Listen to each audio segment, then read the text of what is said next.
Boa noite, pessoal. Mais um vídeo novo aqui para o canal. Hoje a nossa aula será sobre cálculos trigonométricos. Vamos lá? Vamos começar? Vamos lá, pessoal. Vamos começar a nossa aula sobre cálculos trigonométricos. Hoje nós vamos falar sobre rendimento. Pessoal, antes de começarmos a aula de cálculos trigonométricos, nós temos que rever alguns conceitos básicos para poder entendermos esse conteúdo. Então, eu vou estar revisando aqui uns conceitos que eu considero fundamental para o aluno poder entender cálculos trigonométricos. O primeiro passo é o aluno saber calcular a massa molar das substâncias, ok?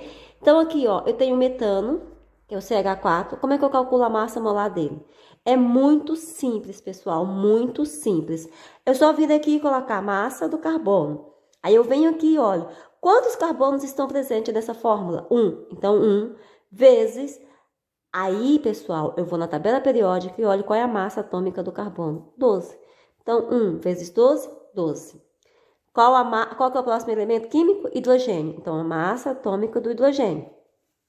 Eu olho na fórmula e observo. Opa, eu tenho 4 hidrogênio, então é 4 vezes a massa atômica do hidrogênio na tabela, que é 1. 4 vezes 1, 4. Aí eu somo. 12 mais 4, 16 gramas por mol, que essa é a massa molar, ok? O que mais que eu tenho que saber, Lindy? O que mais que eu tenho que entender? Sabendo calcular a massa molar, aí eu vou para um conceito muito básico que o aluno tem que entender. Pessoal, prestem bem atenção no início desse vídeo, ok? Pessoal, nós sabemos que nós trabalhamos com mol, que é a quantidade de matéria que nós utilizamos na química, ok? Então, nós sabemos que um mol, ele equivale a 16 gramas se for o caso do metano. Como assim, Lindy? Um mol para o metano tem 16 gramas. Um mol tem 6 vezes 10 elevado a 23 íons, átomos ou moléculas. E um mol também corresponde a 22,4 litros.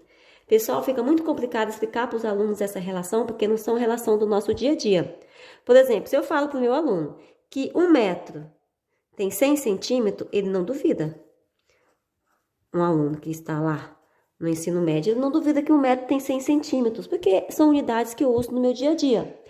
Quando eu chego em mol, eu também tenho que aceitar alguns padrões.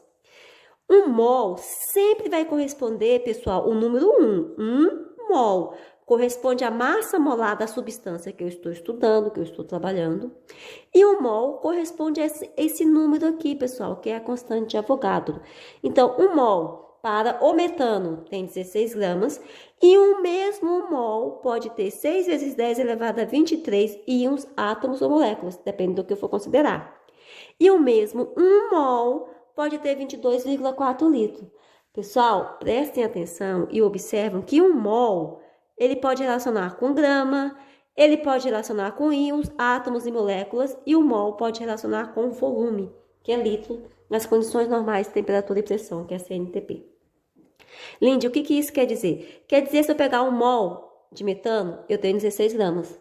E se eu pegar 2 mols, então eu vou ter o dobro da massa. Ok? Ok, pessoal? Vamos para o próximo exemplo. Vamos ver se a gente consegue explicar melhor aqui, compreender melhor no próximo exemplo. Vamos lá. A massa molar da água, eu já ensinei vocês a calcularem, é 2. Por que tem esse 2 aqui, Lindy? Porque tem 2 átomos aqui, vezes 1, 2. A massa do oxigênio, que só tem 1 oxigênio, vezes 1, 16. Somando os dois, dão 18 gramas por mol. Aí eu venho para a relação. 1 mol de água tem 18 gramas, que tem 6 vezes 10 elevado a 23 átomos, íons ou moléculas, que vai ter 22,4 litros. Tá vendo, pessoal? Como essa parte aqui permanece igual? Essa parte aqui permanece igual. 1 mol de qualquer substância da água, do metano, do CO2, do ácido carbônico, 1 mol de qualquer substância sempre vai ter 6 vezes 10 elevado a 23, que é a constante de Avogadro, pode ser íon, átomos ou moléculas, e 22,4 litros, ok? E vai ocupar 22,4 litros. O que muda, Lindy? Muda é a massa molar. A massa molar eu já falei. A massa molar depende da substância, ok? E se eu fizer assim, Lindy, 1 mol, já entendi que 1 mol corresponde a esses valores. Mas tem uma coisa fundamental que o aluno acaba não compreendendo. Se eu pego 6 vezes 10 elevado a 23 moléculas de água, vai ocupar um volume de 22,4. Na verdade, pessoal, isso aqui passa a ser uma igualdade, ok? Uma igualdade.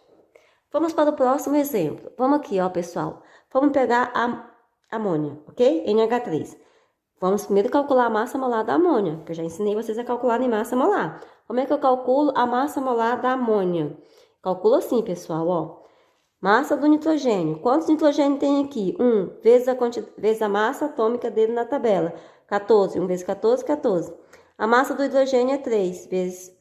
Desculpa, a quantidade de hidrogênio que tem aqui é 3 vezes a massa dele na tabela, que é 1, dá 3. 14 mais 3, 17 gramas por mol. Como é que eu escrevo isso, gente? 1 mol de NH3, de amônia, corresponde a 17 gramas, tem 6 vezes 10 elevado a 23 átomos, íons, moléculas, e vai ocupar 22,4 litros. Esse é o volume ocupado por 1 mol. Lindy, quando é que isso muda? Muda, pessoal, quando eu mudo esse número, muda quando eu altero esse número, muda quando eu mudo esse número e muda quando eu mudo esse número. O que eu tenho que entender dessa aula, Lindy? Qual é o conceito básico? O conceito básico é isso aqui. 1 mol de qualquer substância corresponde à massa molar dessa substância.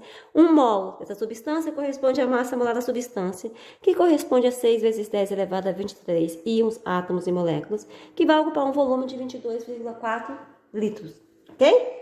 Vamos lá. Exemplo, vamos aqui para um exemplo prático, ok? Vamos lá, pessoal. Vamos lá, ó. Aqui nós vamos trabalhar com uma relação mol-mol.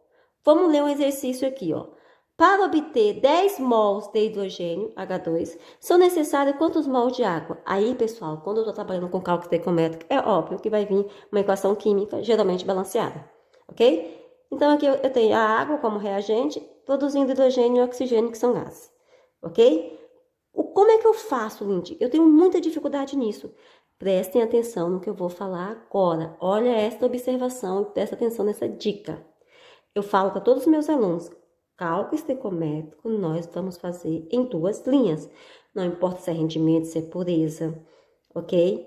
Se é percentagem. Sempre temos que organizar cálculo estequiométrico em 2 linhas. Como assim, Lindy? Ó, coloca aí, observação. Na primeira linha é essa linha aqui, ó, pessoal. Vocês estão vendo? Primeira linha. Quem eu coloco? Equação química. Como assim? Na primeira linha, vocês vão colocar dados que vão sair de onde? Números. Na verdade, vou usar números que vão sair de onde? Da equação química. E na segunda linha, são as informações que vêm no texto. Geralmente vem uma informação e uma pergunta, ok? Então, vamos ler, ó. Para obter 10 mols de hidrogênio, opa, 10 mols é um número. 10 mols de quem? Ele ainda falou, de hidrogênio. Então, o aluno tem que vir aqui, circular, pegar essa informação, 10 mols de quem? De hidrogênio. Então, esse número 10 eu vou usar. Vou usar aonde, gente? Eu vou usar na minha equação química. Eu venho na equação química, encontro o hidrogênio, tá aqui. Como essa informação tá no texto, eu coloco na segunda linha, 10 mols. Pessoal, o que importa é isso aqui, ó. Onde muito aluno erra aqui, ó. Qual é a unidade que ele tá usando aqui? Mols. Tá bem, mols. Grava isso, mols. Ok. São necessários quantos mols de água? Olha a pergunta. São necessários quantos mols de água? São necessários quantos mols de água? Então, eu vou colocar um X, porque é uma pergunta, eu não sei quem é, X. Mas qual é a unidade? De novo, qual é a unidade que ele está querendo? Está pedindo mols. Ele podia pedir massa, podia pedir moléculas, podia pedir volume. Ele pediu mol. Então, aqui está mol. Então, eu vou circular mols, pessoal. Presta bem atenção aqui. Aqui está mols e aqui está mols. Deu coincidência, mas esses aqui podem ser diferentes. Quem que não pode ser diferente? As unidades que estão em cima e embaixo têm que ser iguais. Aqui que está o detalhe. As unidades que vêm em cima e embaixo têm que estar no... Os números que vêm em cima e embaixo têm que estar na mesma unidade. Os números que vêm em cima e embaixo têm que estar na mesma unidade. Aqui até pode estar diferente, ok? Então, vamos lá. O 10 mol, segunda linha, porque veio do texto. X, porque veio do texto. Lindy, e agora? Quem que eu coloco aqui em cima? Aqui em cima não tá mol? Tá. Eu vou na minha equação química e vou reconhecer qual é o número de mol da água. Pessoal, já falei para vocês que esse número aqui, esse coeficiente estequiométrico, representa o mol. Então, a minha equação química está me fornecendo 1 mol de água. Então, eu coloco 1 mol de água aqui. Desculpa, 1 mol de hidrogênio. 1 mol de hidrogênio, pessoal, não é água. Vamos lá. E aqui, pessoal? E aqui? 1 mol de quem? 1 mol de água. Então, na verdade, eu já tenho aqui todos os dados que eu preciso para poder para poder resolver esse exercício. Então, agora eu faço uma regra de 3 simples, ó. 1 mol, multiplico cruzado que a gente fala, né, ó, x vezes 1, x, 1 vezes 10, 10. Então, na verdade, vamos produzir 10 mols de água, ok? Vamos pro próximo, pessoal? Vamos pro próximo exercício? Vamos com